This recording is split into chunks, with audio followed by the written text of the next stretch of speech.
Hey everybody, how you doing? Good morning. This is Geebz, your old composer here at the Decomposer Lounge. It has actually been about 5 months since I've done anything from Tool. I did do, and I still have one on Patreon that I did. I did an A-B of Chocolate Chip Trip. That's on Patreon. The Patreon members, you can check that out. Well, they already have. I just haven't released it on the main channel. But I haven't circled back until now. And then all of a sudden, I'm looking through also other Patreon requests, but even more so the main channel requests, and I kept on getting a bunch for Eulogy, and I was going, no, I already did that. I'm pretty sure I did that. And I looked up and I went, frick, I haven't even done it. So I think I've done like 35 tracks already on Tool, and you can find that in the little search bar on my page here on YouTube, but I haven't done that. So today, this morning, we're doing, from Tool, the song Eulogy. This time I brought up the part on Spotify where I could see the lyrics because I got used to starting to read along what he was saying to get a little more of the deeper depth of what it is that he's deep about. Oh, that sucked. You guys, you know where the links are for the cup of coffee and everything. I also just opened up a Twitch channel where I'm going to be doing some live reactions and all kinds of fun stuff over there. The link's going to be all down below. Let's do this. This is from Tool, their 1996 album, Enema. Oh my God, I can't remember. And I was just listening to Justin do a bit on it. Amina. I think it's Amina. Oh shit, you're going to come for me in the comments, aren't you? Let's do this. All right.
All right, let me get in somewhere. Love the usual expected. Now, when I listen to Tool, the first thing I always go for is, okay, they're going to surprise me, obviously with something, rhythmic. That's what, to me, Tool stands for, is their complex use of syncopations, meter changes and stuff. But in this case, seems like it is a very straight 4/4. Musicians, drummers, you all know what I'm talking about. But obviously, they lit us up with these light syncopations that Danny was doing with his, he usually has, as I've learned, all these electric toms and stuff around that are, have samples that he's doing things with. And he set us up on that kind of like trajectory, that pattern, until it cleaned up when that kick came in. There was a little something there that kind of gave me, okay, where's that count coming through? Okay, I got you right there. And then obviously there is a synth, that little mono synthy kind of sound there.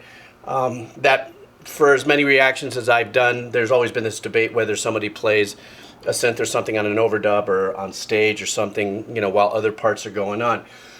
Now when the vocals come in and the power of the drums come in, I was kind of set back because in my head, I'm waiting for a huge explosive sound like left and right, gigantic and stuff, but I also remember how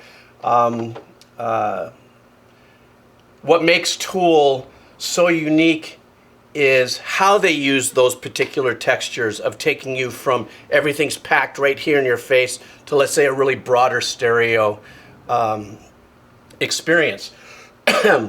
This little part that we just heard, this turnaround, the bass line in this is absolutely sick. I'm going to step back a little bit and get back into it. And lyrically, this is, I don't have enough of it, but this is, I think, very Telltale Maynard type hidden message between the lines on what this might be about. So I'm too far away from actually trying to decipher what this may be.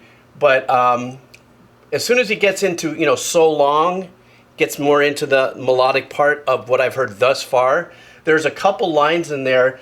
You told us how you weren't afraid to die. Well, so long. And then another line, which was not all martyrs see divinity.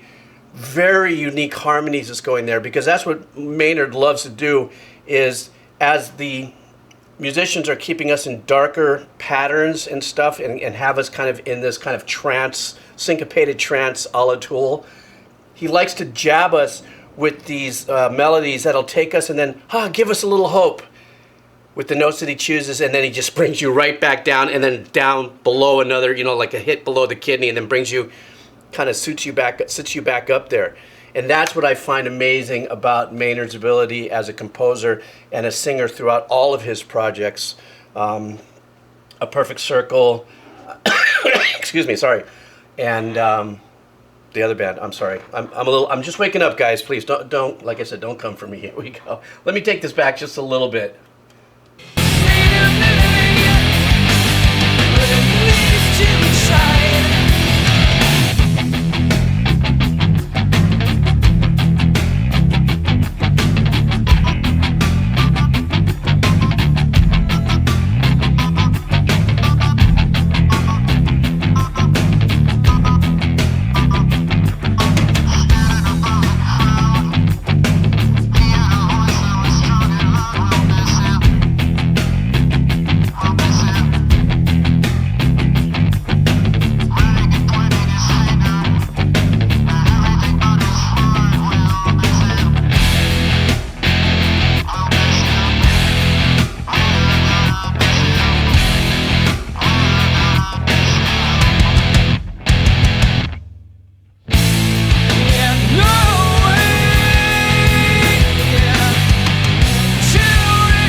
Okay, I want to stop really quick because I do want to bring up the fact that when it gets into No Way to Recall, same as the hook, it does obviously fatten up in its tone.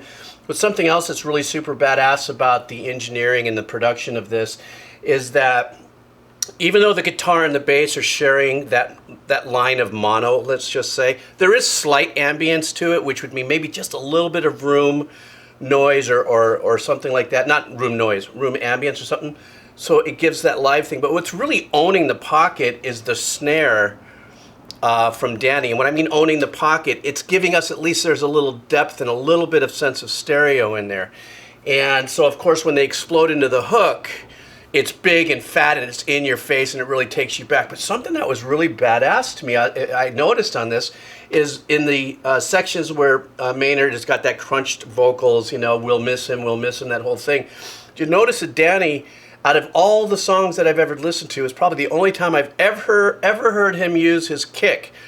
Boom, bang, bang, boom. I mean, that was it. He was just hitting the one. Nothing else was going on.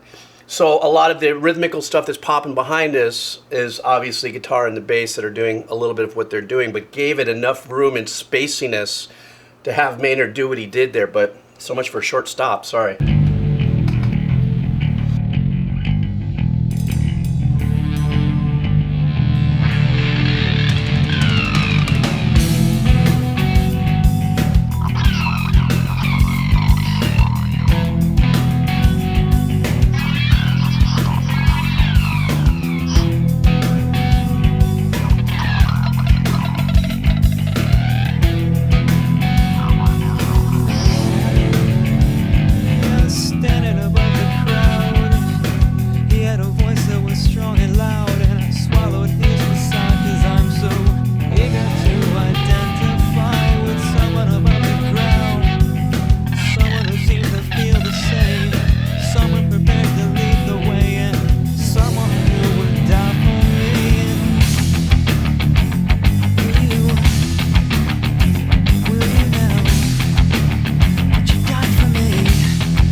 I love you. See, remember what I said about them being they sparingly use, excuse me, the engineering dynamics of going hard left and right.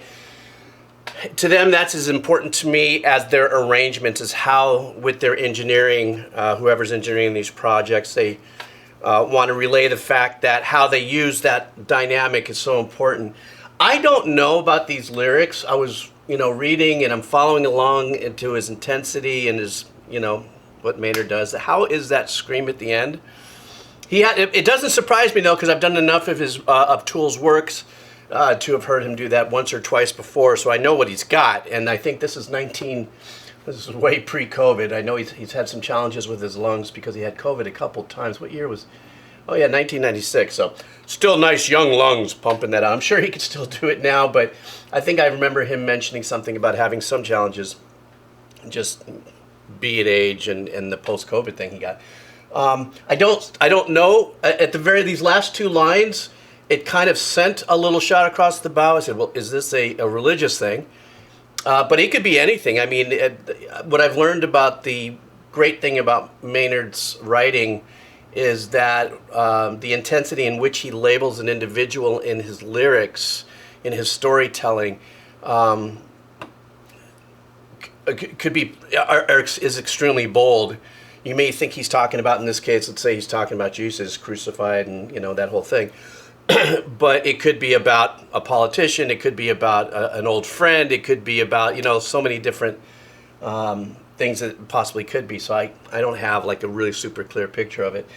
But just in true fashion, his melodies are so haunting. And the way, like I said, the way he just gives us just enough to think that he's going to give us a little bit of hope in the feeling in which he's performing. Then he ducks down, in his melody a little bit and just keeps us, kind of keeps us locked in that purgatory that is Tool. I love some of the fills that Danny was doing in there. They were kind of John Bonham-ish style.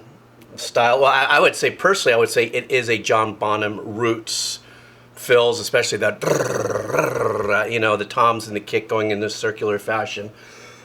And then the other thing I liked about this track is that because it didn't have such a metric meter jerk on me, where are they going and all these changes and stuff, when I settled and I'm really listening to the track, it really was a super straightforward, powerful rock piece, if you know what I'm saying. Some of the changes and some of the quick turnarounds, dun, dun, dun, dun, there wasn't a lot of trickery put in behind it. So the power of what that gave me reminded me of more of the bolder, I don't know, Sabbath kind of style of rock and stuff. I don't know, that was me. Maybe it's too early in the morning. Maybe I'm just talking too much. Maybe this Death Wish coffee is kicking in too fast.